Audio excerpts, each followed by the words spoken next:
In the heart of the city, nestled between towering glass buildings and quiet alleyways, was a place few knew about, Manifestopia. It wasn't marked on any map, nor did it boast grand signs or gleaming storefronts.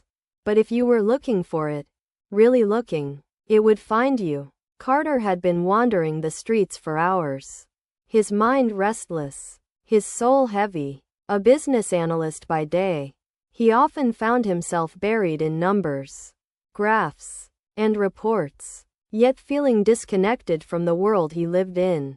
He longed for something more, something beyond the mundane. He had heard rumors of Manifestopia, of a place where people could manifest their dreams into reality, but it had always seemed like a fantasy, until today. As he passed a narrow street he had never noticed before, something in the air shifted.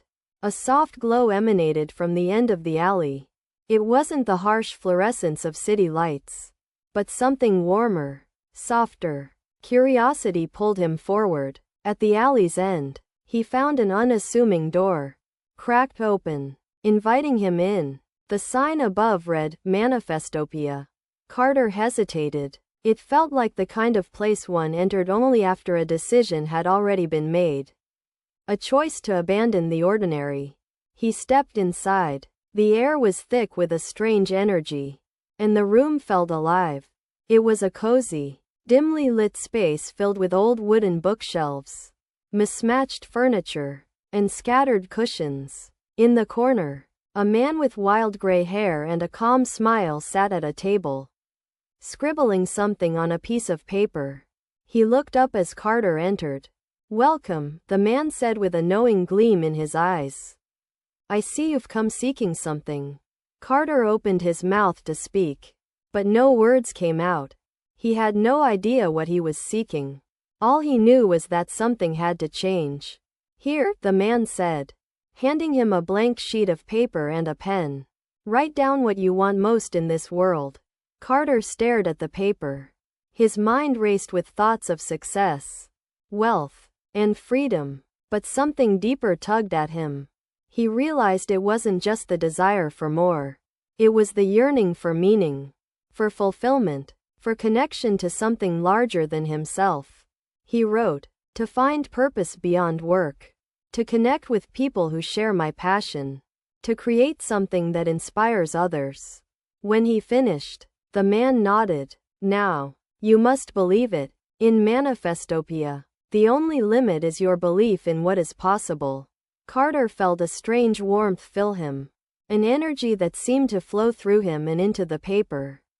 As he looked at the words, they began to shimmer, shifting into vibrant colors.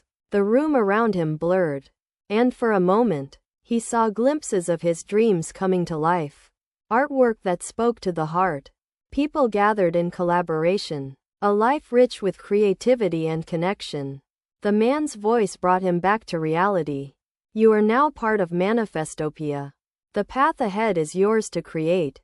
Carter blinked, and when he opened his eyes, he was standing outside. The door to Manifestopia now closed behind him.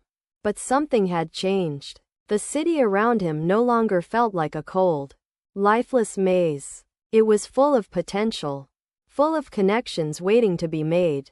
Over the next few weeks, Carter began to take small steps toward his dreams. He joined local art classes, collaborated with others who shared his passion, and began creating again. He wasn't just working for a paycheck anymore.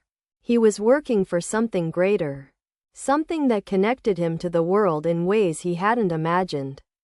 Manifestopia wasn't just a place. It was a state of mind, and Carter had finally found it.